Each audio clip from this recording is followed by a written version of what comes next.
नमस्कार. मी भाऊ तोरसेकर. तुम्ही बघत आहात प्रतिपक्ष. मित्रांनो, बुडत्याला काडीचा आधार म्हणतात तशी कायची एकूणच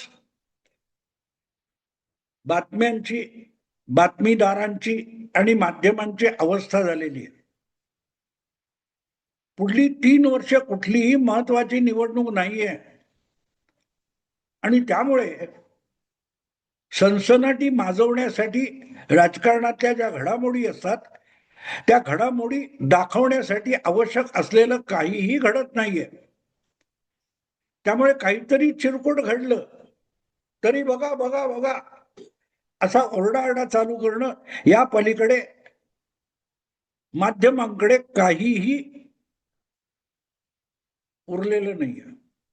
आता पण बघा ना, एक आठवडाभर ऑपरेशन टायगर करायचं, मग शरद पवारांच्या पक्षातले खासदार फोडायचे, मग ऑपरेशन 3 सुरू करायचं, मग उठायचं सुनेत्रा वहिनींच्या पक्षात काहीतरी घोळ चालू असल्याच्या बातम्या रंगवायच्या आणि शेवटी काय होता, हत्ती पादे रे फोस.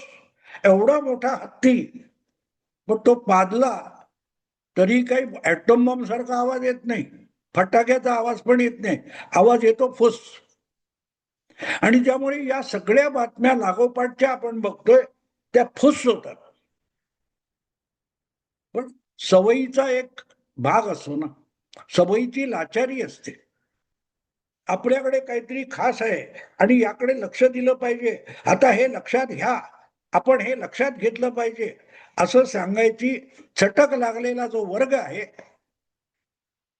त्याला एखादं पीस हवेत उडालं आणि तिकडे जाऊन पडलं तरी हे असं असं झालंय आणि वादळ आले वगैरे वगैरे सांगावं लागतं.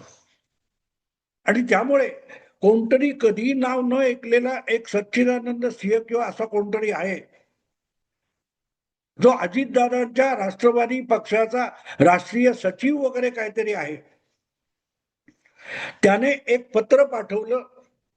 त्या पत्राला नोटीस असं नाव देण्यात आलं आणि कोणाला पाठवलं तर सुनेत्रा वहिनी पवार यांना पाठवलं, ज्या अजितदादांच्या निधनानंतर त्यांच्या पक्षाच्या राष्ट्रीय अध्यक्ष झालेले.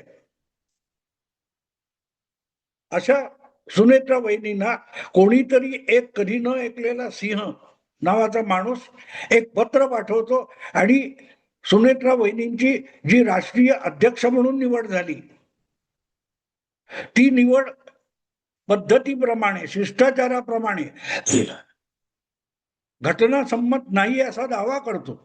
तेवढ्या आधारावर सुनेत्रा वहिनींचं राष्ट्रीय अध्यक्षपद धोक्यात आणलं गेलं. 3 दिवस उलटले, पुढे काही झालं नाही, पुढे काही झालं नाही. हे लोक एक डोक्यात घेत नाहीत की आता 6 महिने होत आले अजितदादा जाऊन आणि त्यांच्या पक्षाची सगळी नेतृत्वाची जबाबदारी सुनेत्रा वहिनींनी आपल्या खांद्यावर घेऊन जवळजवळ 5 महिन्यापेक्षा अधिक काळ निघून गेलेला आहे. पण जितका सावळा गोंधळ शरद पवारांसारख्या मुरब्बी राष्ट्रीय अध्यक्ष असलेल्या राष्ट्रवादीच्या दुसऱ्या गटात आणि संघटनेत जितका सावळा गोंधळ असतो त्याचा मागमूस सुद्धा तुम्हाला सुनेत्रा वहिनींच्या पक्षामध्ये दिसत नाही. हे मी का सांगतोय मित्रांनो, ही बाई काय, हिला राजकारणातला अनुभव काय, ही चाचपडत पक्ष चालवू शकते का, गुंगी गुडिया वगैरे अशा स्वरूपाची टीका झालेली आहे. पण हे सगळे टीकेचे घाव सोसत ही महिला आपल्या बोलण्यावर संयम राखून, आपल्या जिभेवर संयम राखून सगळ्या राजकारणात वावरते. अगदी बंगाल बिहारच्या मुख्यमंत्र्यांच्या शपथविधीसाठी हजेरी लावण्यापासून उपमुख्यमंत्री म्हणून ज्या प्रोटोकॉलच्या जबाबदाऱ्या येतात त्या सुद्धा अत्यंत व्यवस्थितपणे पार पडताना आपल्यावर कुठलंही वालंट येऊ नये याची 5 महिने जर सुनेत्रा वहिनींनी व्यवस्थित काळजी घेतली असेल तर त्यांचं कौतुक करावंच लागेल. आणि मग असं कोणीतरी पत्र, त्याच्या आधी मध्ये घोळ झाला ना, मध्ये घोळ झाला, खुद्द सुनेत्रा वहिनींनी जी काय निवडणूक आयोगाला पत्र पाठवली होती त्यामध्ये 26 फेब्रुवारीचा काय 26 जानेवारीचा कुठचं तरी आधी पाठवलेलं पत्र रद्द समजा, आधीचा पत्रव्यवहार रद्द समजा, याच्यावरून सुद्धा काहूर माजवण्यात आलं.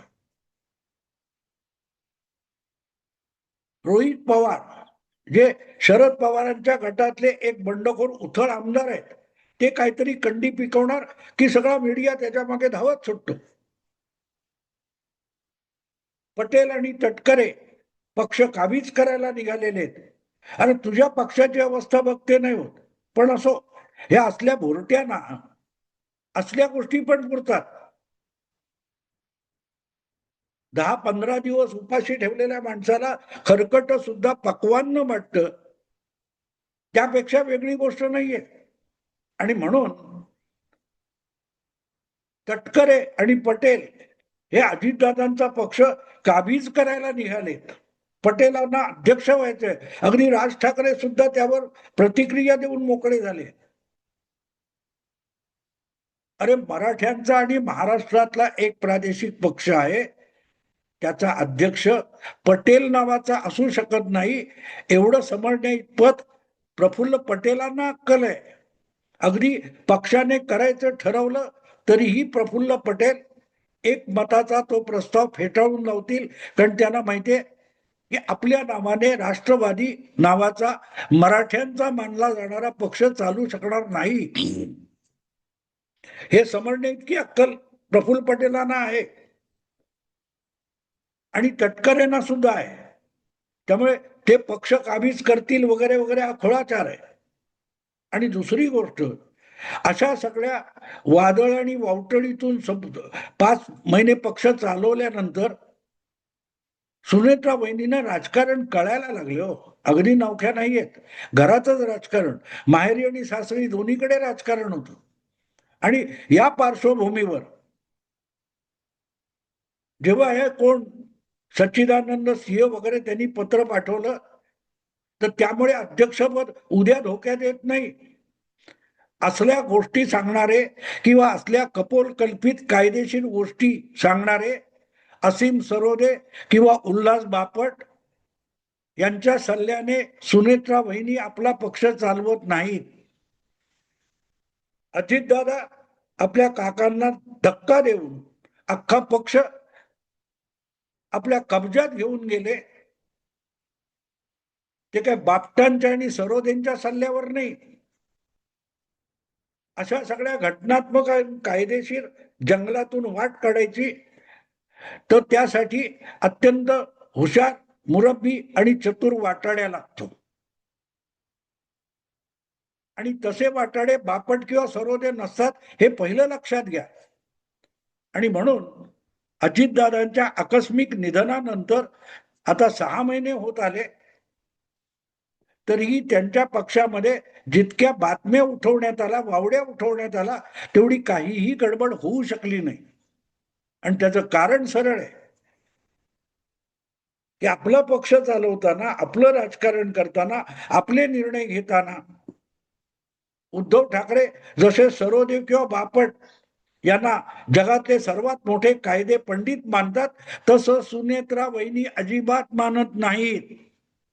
ही सुनेत्रा वहिनींच्या राजकारणातील सगळ्यात जवळची बाजू आहे. असल्या उथळ लोकांच्या नादी लागलं तर आपण घसरतोय ते हे धक्का मारून तुम्हाला फार गर्तेत ढकलतील. असल्या लोकांच्या सल्ल्यावर राजकारण किंवा पक्ष चालवायचं नाही, एवढी किमान समज सुनेत्रा वहिनींकडे आहे. आणि म्हणूनच अजितदादांनी ज्यांच्या सल्ल्याने ह्या सगळ्या बंडाचा डाव खेळला आणि यशस्वी केला, ते सल्लागार आहेत अजितदादा. भले या जगातून गेले असतील, पण अजितदादांना या प्रकारे राजकीय बंड करून पक्ष कसा काबीज करायचा, त्याच्या काय काय तरतुदी कायदेशीर वगैरे आहेत हे समजावणारे आणि वेळ आली तर त्याच्या बचावाला उभे ठाकणारे जे कायदे पंडित आहेत, ते हयातात अजून. आणि ते सुनेत्रा वहिनींना सल्ला द्यायला समर्थ आहे. फक्त गंमत याचे की ते असल्या भुरट्या चॅनेलवाल्यांना आणि पत्रकारांना टिंगल टवाळ्या करण्यासाठी उपलब्ध नाहीत. ज्या हरीश साळवेंनी एकनाथ शिंदे आणि अजितदादांची बाजू सुप्रीम कोर्टात आणि निवडणूक आयोग सगळीकडे मांडली, ते हयात आहेत ना, ते मुकुल रोहटगी हयात आहेत ना. त्यांनी घेतलेल्या भूमिका प्रत्येक पातळीवर कोर्टामध्ये निवडणूक आयोगात मान्य झाल्या. अशा लोकांच्या सल्ल्यानेच आपण चाललं पाहिजे. एवढी किमान बुद्धी सुनेत्रा वहिनींकडे आहे. कुशाग्र बुद्धी नसेल,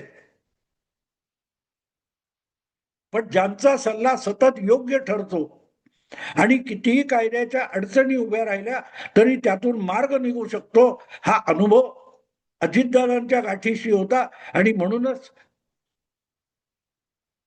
सुनेत्रा वहिनींकडे पण आहे, आणि म्हणूनच त्या निर्धास्त आहेत.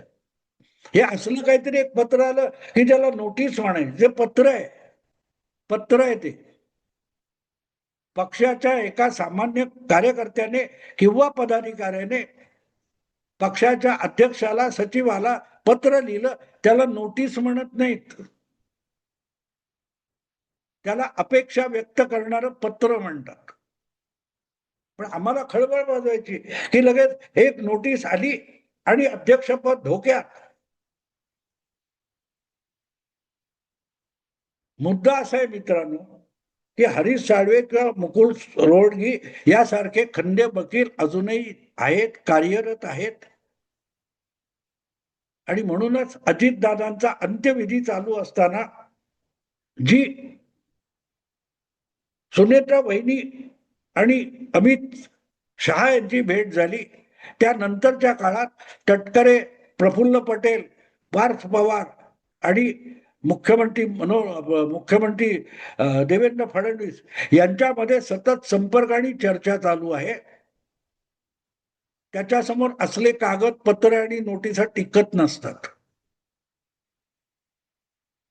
निर्धास्त राहा, हा बातम्या रंगवा, रोजच्या रोज तुम्ही सुनेत्रा वहिनींचं अध्यक्षपद घालवा, देवेंद्र फडणवीसांना केंद्रात पाठवा, एकनाथ शिंदेना मुख्यमंत्री करा, किंवा एकनाथ शिंदेचं धनुष्यबाण घ्या काढून आणि ते उद्धव ठाकरेंना बहाल करून टाका. हा खेळ खेळत राहा, तळ्यात मळ्यात चालू राहू दे, पण यातलं काहीही होणार नाही याची पण खुणगाठ पक्की बांधून ठेवा. आणि त्याचं एकमेव कारण असं आहे की सुनेत्रा वहिनींना राजकीय खेळी करताना असो किंवा कायदेशीर पाऊल टाकताना असो, काय काय करायचं याच्या बारीक सारीक सल्ले जाणकार वकील देत असतात. आणि त्यामध्ये कुठूनही सरोदे किंवा बापट यांचा समावेश नाही.